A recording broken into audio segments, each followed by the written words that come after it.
Alam raya ini milik Allah. Dan semua di alam raya ini milik Allah. Maka dipilih dan dipilih itu terserah yang punya apa terserah kita. Apa terserah kriteria, apa terserah definisi. Dalam konteks kita sebagai objek diambil, tentu terserah yang punya. Kemudian Allah bilang, orang-orang itu saya pilih. Nah kalau milihnya Allah berdasar kepunyaan, tentu Allah boleh dong memilih orang yang sebetulnya berstatus dolim. Ya tapi ya tetap dia dolim, tapi ya tetap dipilih. Kenapa ya? Karena Allah yang punya. Saya misalnya orang kaya, boleh nggak punya HP buruk? Boleh kan? Terserah saya. Saya orang kaya, beli HP mahal, medium dan paling buruk. Boleh enggak? Boleh, saya yang punya. Nggak boleh, Gus, orang kaya harus beli HP yang mahal. Yang bilang harus siapa? Nah kegoblokan kita ini seperti ini. Nak wong sugih HP ini kudu larang. Nak wong alim kudu bojone ayu. Sing kudu darani kudu ayu ku sapa? Nak maji jalan kudu mlebu swarga. Lho kudu iku sing swargane mbahmu tapi kudu. Nah, kita ini sering berpikir ngatur Tuhan. Komunitas Muslim terus Islam Indonesia kudu dadi sampling Islam seluruh apa? Dunia. Ya ora usah sombong ngono ya. Kowe tapi ya betul sepuro. Enggak boleh doakan Nabi gitu, enggak boleh. Wa sholli ala sayyidina Muhammad wa ala alihi, enggak boleh pakai ighfir lahu. Masalahnya tahlilan apa alam donga iku terus kamu gunakan. Misalnya terjadi percontohan Islam dunia terus Nabi kapundhut ditalkin, nek ditakoki waman rabbuka piye. Terus Nabi warai waman nabiyuka. Mesti Nabi yo pro, lah aku Nabi coba takoki. Jadi kita ini sering kumo luhur karena kita mayoritas terus jadi percontohan Ora usah ngono. Paham ya napa? Ndak usah ngono, mayoritas saya, tapi ora usah GR jadi apa? Percontohan internasional. Mungkin kalau masalah Islam damai ya bagus. Tapi itu kan tidak hanya Indonesia. Di mana-mana yang Islam damai juga banyak dan yang tukaran juga banyak. Toh yang tukaran nggak pernah maklumatkan diri ini percontohan janda. Ya biasa saja. Saya ulang lagi ya. Maka menurut saya nggak akan benar pendapat Khawarij atau pendapat Islam yang keras bahwa orang dosa besar itu keluar dari Islam. Karena ketika Allah mengatakan kemudian aku pilihkan kitab ini tak kasihkan orang-orang yang saya pilih, itu diantara yang pertama adalah meskipun mereka sebagian tetap zalim. Artinya tetap zalim itu tidak menjadi dia keluar dari status Islam. Paham ya? Sekarang saya tanya, yang dikatakan warga Indonesia itu siapa? Ya siapapun yang bergeografis di Indonesia, lahir sebagai akte Indonesia, ya orang Indonesia. Kemudian ada yang penjahat, ada yang maling, kita penjara. Apa dia keluar dari kebangsaan Indonesia? Enggak kan? Sama ketika orang Islam menjadi zina dan fase koruptor, keluar dari Islam enggak? Enggak. Karena Allah tetap bilang faminhum. Apa? Faminhum. Jelas ya? Wes kayak ngarah Khawarij. Kenapa? Kalau Khawarij cara berpikir itu ekstrim. Setiap dosa besar itu mengeluarkan orang dari status Islam. Oh, itu bahaya sekali. Karena nanti kalau itu iya, kita akan kehilangan banyak orang nopo Islam. Makanya Nabi nanti ngendikan, saya berharap yang nanti masuk surga dari umatku itu separuh, 2/3. Itu kata ulama-ulama. Kalau kita pakai mazhab Khawarij, orang Islam itu tidak sampai 1/3. Karena banyak yang keluar dari Islam. Duwe keris gak Islam, duwe akeh gak Islam, nglakoni jimat gak Islam, nyekel patok gak Islam, dosa gede gak Islam, korupsi gak Islam. Terlalu banyak yang kita usir dari Islam. Lalu kita ngusir atas nama apa? Coba. Kalau atas nama Tuhan kamu tidak Tuhan. Atas nama wakil Tuhan, Tuhan tidak pernah mewakilkan ke Anda. Orang-orang mandate. Yang kita tahu dari Quran ya ayat ini, tsumma awrasnal kitabal ladzina astafaina min ibadina. Kemudian kitab ini tak kasihkan orang-orang yang saya pilih, dan orang yang saya pilih itu faminhum zalimul li nafsi, dan sebagian dari itu adalah orang zalim, dan itu jelas bagian dari itu. Artinya keluar apa masuk? Keluar apa masuk? Masuk. Meskipun ya yang zalim tetap berstatus zalim, kayak warga Indonesia, ini semua warga Indonesia.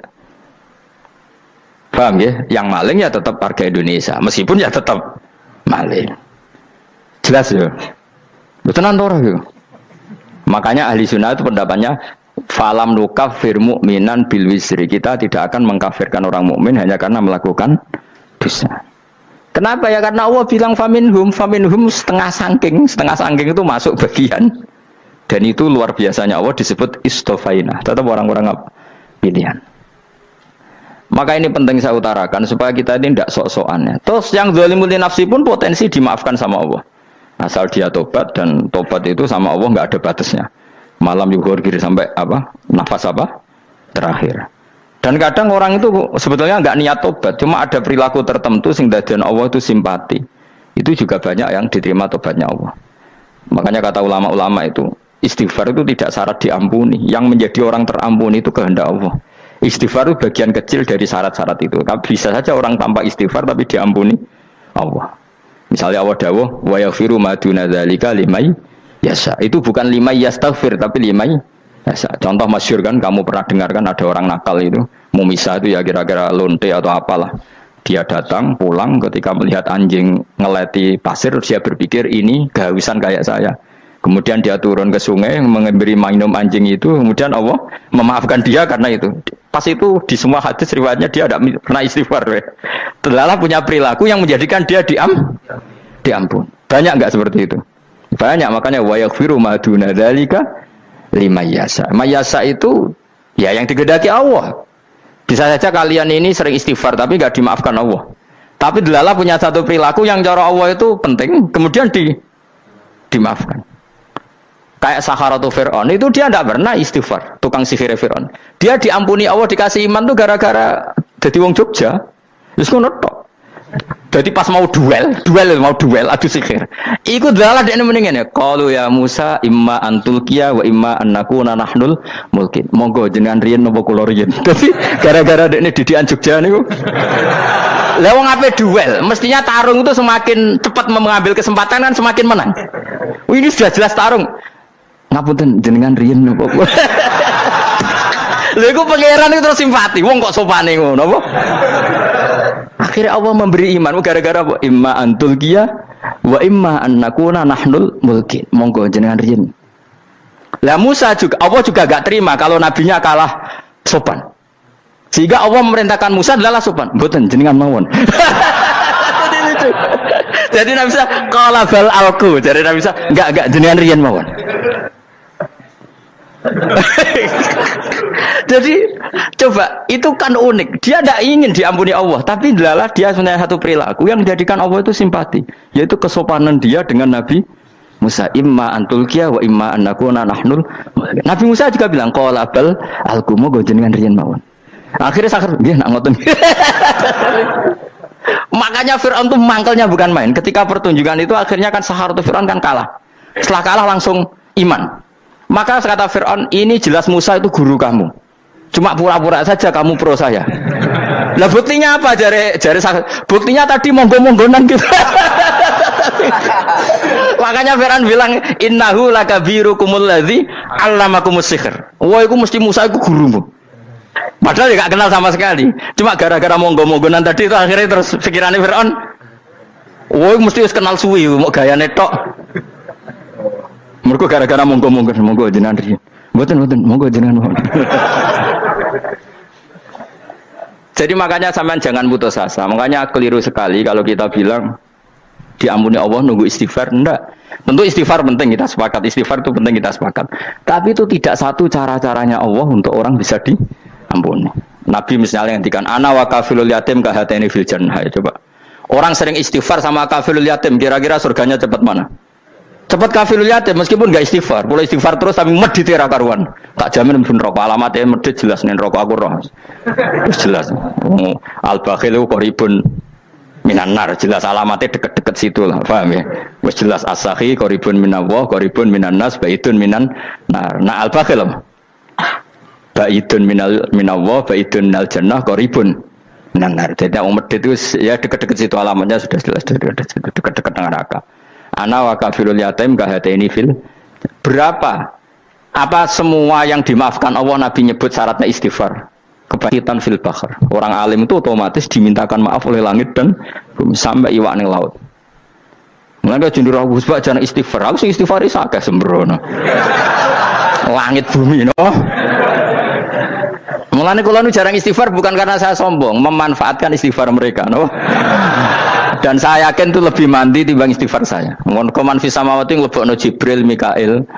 Orang-orang keren no, makhluk-makhluk no, keren. Saya baru cari hadis yang wa innal muta'allim sing ijek belajar tapi belum ketemu. Nanti kalau ketemu tak kasih tahu apa? Karena hadisnya yang saya baca masih wa innal alim apa? Orang alim jadi agak ketat. Nah, nanti kalau sudah ketemu wa innal muta'allima. Wah, nanti dicari. Tapi pasti palsu kalau ada itu. Karena semua tagnya itu apa? Alim. Atau ya kamu alim dibanding yang di bawahnya ya, semoga itu masuk apa? Jadi dibanding orang Papua kan harus alim. Saya ulang lagi ya, ini penting sekali. Jadi latihlah jangan punya gerakan takfiri orang lain dianggap kafir, orang lain dianggap kafir, karena Allah tidak pernah mengusir hambanya. Meskipun apapun salah dia, kata Allah tetap faminhum. Apa? Faminhum. Hum itu rujuknya ke yang depan. Jadi termasuk orang-orang yang saya pilih adalah faminhum zalimul li nafsi. Tetap dia di arena itu. Nisbatnya Islam ya tetap di area Islam itu. Meskipun yang ya kayak warga Indonesia coba. Warga Indonesia itu siapa? Yang terlahir di Indonesia dan berKTP berkartu keluarga Indonesia sudah. Nanti tentu yang bajingan tetap bajingan, yang koruptor tetap koruptor. Tapi menjadi warga Indonesia terus keluar dari warga Indonesia. Tetap warga Indonesia. Kira-kira seperti itulah analoginya. Tetap istofaina, tapi tetap berstatus faminhum dhalim. Tapi rujuknya kan tetap faminhum ikut setengah saking alladzinas tofaina. Mulane ngaji sing tenanan, kowe ora usah anut khawarit. Khawarit ku opo ngamukan. Sidik-sidik wong liya salah yo apa-apanan. Loh saya juga mangkel be wong dhalim. Semua orang soleh mangkel be wong dhalim, tapi ya dihukum saja. Misalnya dalam Islam ada qisas, ada ada hadul qadzaf, hadus sariko. Ya hukuman ya hukuman saja, tapi hukuman itu tidak bisa menghilangkan status. Ya sama seperti manusia tetap manusia, meskipun apapun dia ya manusia. Ya tadi misalnya manusia itu siapa? Ya manusia itu ya manusia. Terus kamu bikin orang yang standar ideal manusia adalah yang berperilaku baik, yang nggak pernah salah. Kemudian kalau Zaid itu maling berarti tidak manusia. Terus barangnya apa? Ketek. Tidak bisa. Makanya kembali lagi dinul aja. Kamu bikin definisi manusia itu tidak usah seangkuh itu. Manusia seperti ini manusia ya sudah. Maling ya manusia, orang soleh ya manusia, orang sedengan ya manusia. Lelaki itu apa? Yang punya alat kelamin penis itu lelaki, titik sudah. Sehingga nanti warisannya ya dia lelaki. Sholatnya dia bergaya. Kamu tidak usah bilang gini, lelaki adalah yang cakap memimpin, yang maco, yang kuat. Jika kalau tidak seperti itu namanya perempuan.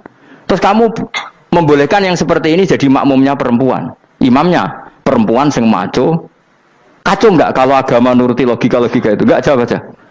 Kacau. Lalu lucunya sekarang banyak kecerdasan yang mengarah ke sana. Makanya agama ini jadi kacau. Karena sudah ada dinul ajais. Agama ini agama ummi. Ya agama ini agama ummi. Kata Allah huwallazi ba'atsa fil ummiyin. Ummiyin itu lugu itu polos. Jadi kalau orang polos misalnya gini, ini apa? Kira-kira kalau jawab orang polos ini, jam. Bagus kan jawab jam. Jam untuk apa? Penunjuk waktu ya sudah seperti itu. Tapi kalau orang engkek, ini itu apa jam? Itu barang murahan. Bulat kan oleh jawab. Mau numpak mobil carry itu apa? Itu black melaku. Yang mobil itu Alphard. Jadi kacau. Enggak boleh agama dibawa ke sana. Apa? Agama di sana dibawa ke sana. Nah itu madzhabnya ahli sunnah apa? Wal jamaah. Ketika Rasulullah ngendikan la yu'minu ahadukum hatta yuhibba li akhi, ora kok diarti ini ora iman. Sehingga yang menyala itu tidak iman, tidak seperti itu cara mengartikan ahli sunnah wal jamaah. Karena status itu tidak pernah hilang. Yang hilang hanya kesempurnaannya. Paham ya? Kesempurnaan kita jadi manusia hilang karena kita maling, karena jadi koruptor. Tapi tetap kita manusia. Kesempurnaan kita sebagai orang mukmin hilang kalau kita fasik. Tapi kita tetap mukmin. Paham ya?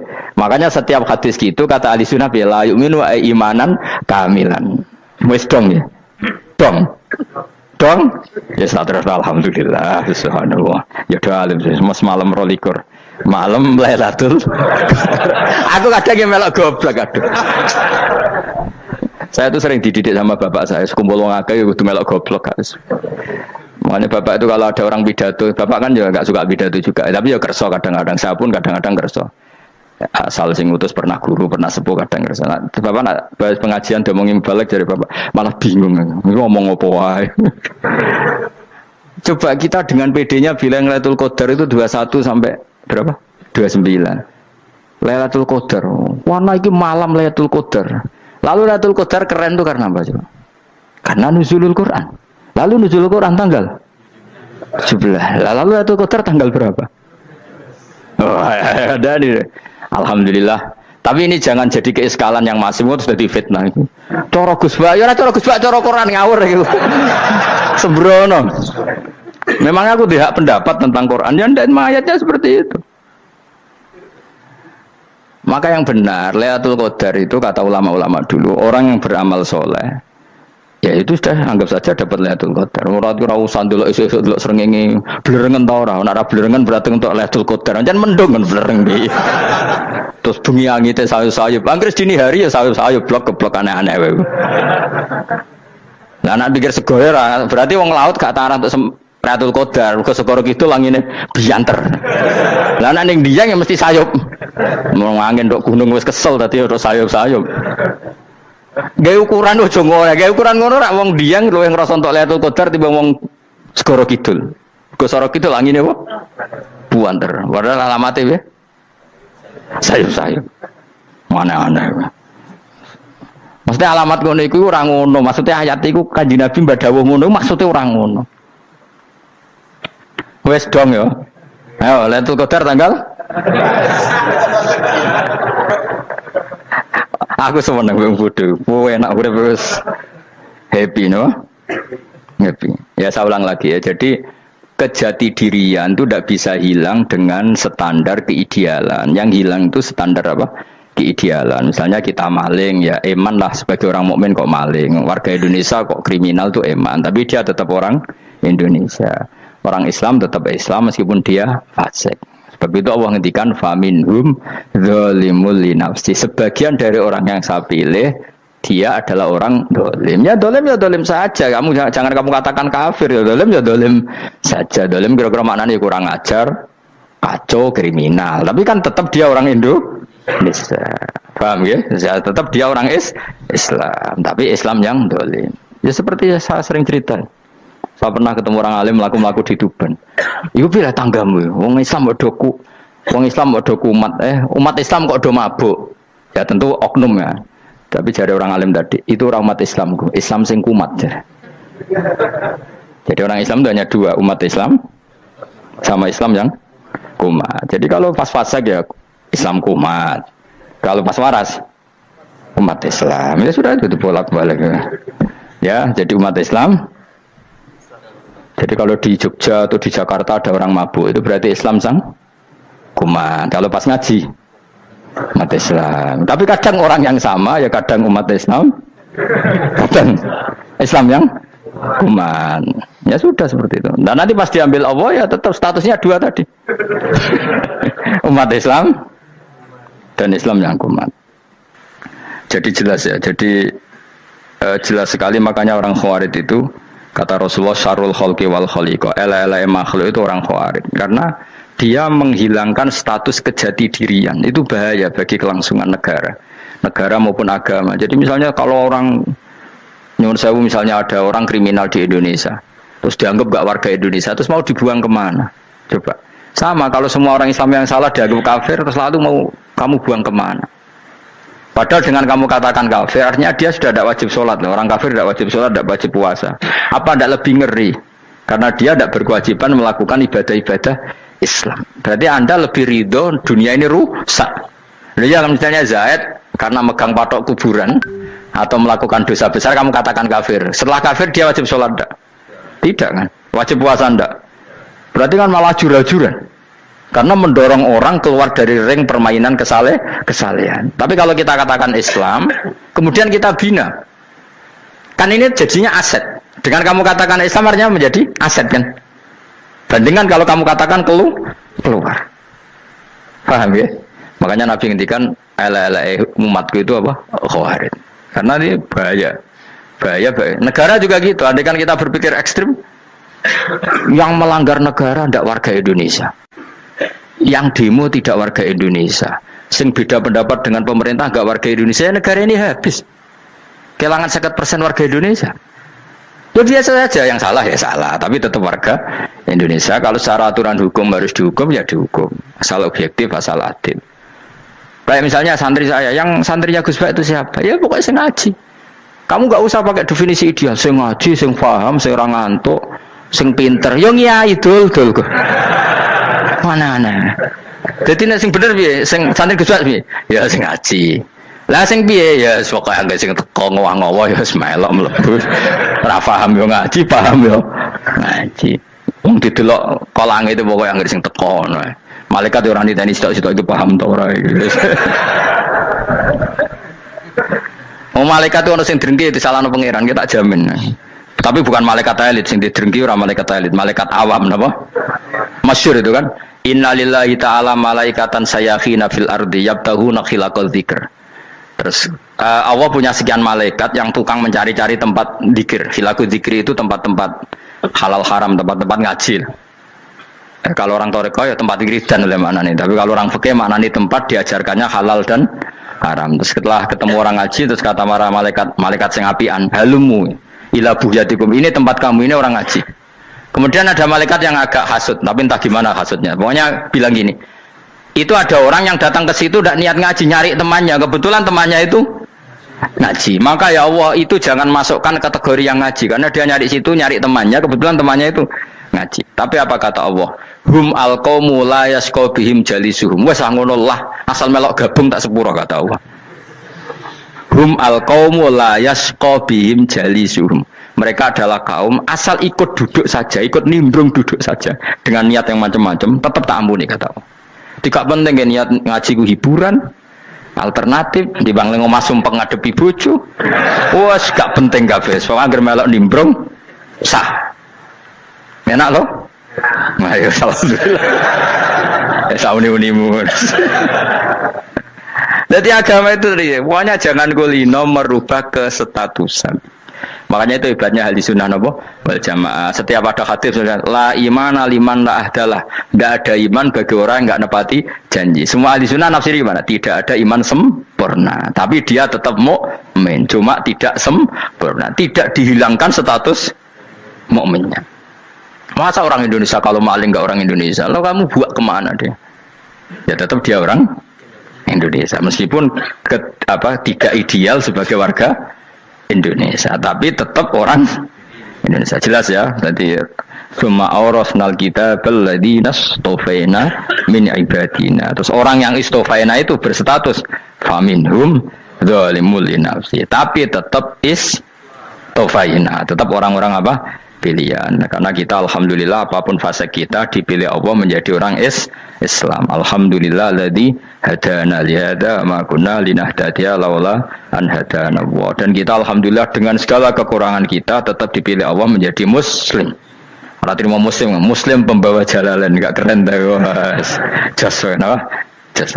Muslim pecinta Lailatul Qadar. Meskipun salah tanggal. Ayo gumun wae wong. Gak tau mikir ono to kan? Iya, soalnya aku lah ya yakin itu Qadar tanggal 21. Karena suara mayoritas suara Tuhan. Kula ya melok goblok kan. Kula nek anggar malam 21 ya wiridanku tak tambah. Meskipun aku ya rada eskal tapi Gusti niku suarane tiyang kathah nggih derek mawon. Oh, inna anzalnahu fi lailatul qadar. Quran itu tak turunkan pada malam. Jadi normalnya Lailatul Qadar itu berbarengan dengan malam. Tapi ya serasa bu imani biasa lah. Mari fitnah, nah biasa. Yang jelas Lailatul Qadar itu bisa kapan saja. Nah ulama dulu bilang ya bisa kapan saja. Cuma kata ulama-ulama bisa saja diturunkan di tanggal itu. Ya bisa itu karena memang nuzulul Quran itu kan tidak semuanya di tanggal 17 sebetulnya. Jadi di mana-mana itu ada simbol-simbol yang dipakai. Istilahnya tanggal 17 itu simbol, memang kebetulan ada yang tanggal 17. Tapi kita tahu kan yang turun di Haji Wada juga banyak. Coba Haji Wada tanggal berapa? 9 Arafah. Bulan apa? Dzulhijjah. Dan banyak ayat turun Isra Mi'raj misalnya. Ayat Isra Mi'raj turun bulan apa? Rejab kan? Ibu yang ngaji dora hatam kecangkeman. Jadi Quran itu tidak hanya turun di Ramadan. Ya biasa saja, makanya kayak saya itu kan biasa ngaji Quran, ya setiap saat anggap Lailatul Qadar. Cuma kita ya ikut umumnya orang, Lailatul Qadar itu tanggal 21, 23. Aku lah senang malaikat sing bagian panitia itu ben jelas fokus di tanggal itu. Tapi kamu jangan pernah berpikir menafikan hari-hari lain bagi ulama tertentu, bagi wali-wali tertentu. Mereka ngalami Lailatul Qadar kullailah. Banyak wali yang bilang saya ngalami Lailatul Qadar kullailah, maksudnya karena kullailah zaman Nabi itu pernah dituruni Quran dan semua itu artinya Lailatul Qadar. Tapi tentu ada simbol. Kayak kemerdekaan Indonesia itu dimulai tanggal berapa? 17 Agustus. Sebetulnya ya enggak. Ketika Jepang kalah itu ya sudah merdeka. Dan daerah tertentu sudah lama dulu merdeka kayak Aceh. Karena dia tidak merasakan dijajah Belanda. Daerah tertentu ada setelah diproklamasikan tetap berjibaku dengan penjajah. Banyak enggak ketika diumumkan kemerdekaan masih yang berjibaku ngelawan penjajah? Banyak. Tapi kita butuh simbol. Jadilah kita ngambil 17 Agustus. Ngono kok ora iso. Jadi tanggal itu ada tanggal hakiki, tanggal simbol. Meskipun yang hakiki ya simbol ya hakiki. Dong ya. Ya alhamdulillah. Ayo kok pinter aku yo. Maksudnya ben kulino mikir, ben urip itu gak glonyar, gloyor ora jelas. Wah, kalau semoga goblok barokah karena saya itu kenapa kok tahu goblok barokah itu gini ya. Satu supaya saya tidak takabur ya. Saya akan kecelok wong alim berat takabur. Dua aja wong goblok ya ono pinter ya, Mas. Kaya wong iku lho, kaya wong naik apa jenenge? Naik jambian lho, 17 Agustus apa? Apa? Targane Panjat Pinang. Itu kan nilainya hanya berapa yang di atas kira? Kalau di sini berapa nilainya? Ini kalau diuangkan 1 juta ada. 1 juta. Bagi penonton tuh kan gini, cek goblok ya demi duit 1 juta gelibotan kayak gitu kan gini. Wong barang angel kok dilakoni, goblok banget kan gitu jari sing ra melok. Tapi ya delok aku seneng. Tapi kon melok ra gelem, lah duit 1 juta ya tak rewangi gitu. Orang goblok ya gitu. Dadi wong alim ku angel. Wis ngerti nak angel maka ra usah melok barang angel kan gitu. Berarti pinter gak wong goblok ku?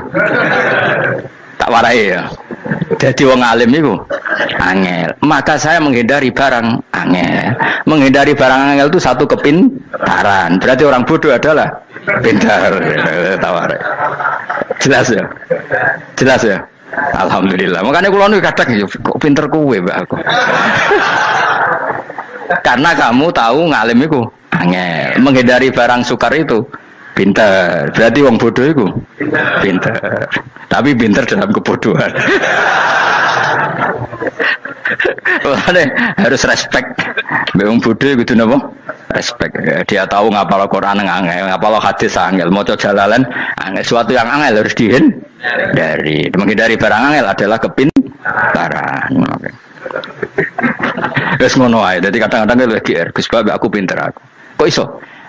Dia tahu barang sulit kok dikejar. Itu kan satu kebodohan. Wes uni-unimu ngono dadi. Dan kau syukur dadi bodoh yang syukur karena ternyata punya sisi kepintaran juga. Dalam kebodohan kita ada sisi apa? Kepintaran.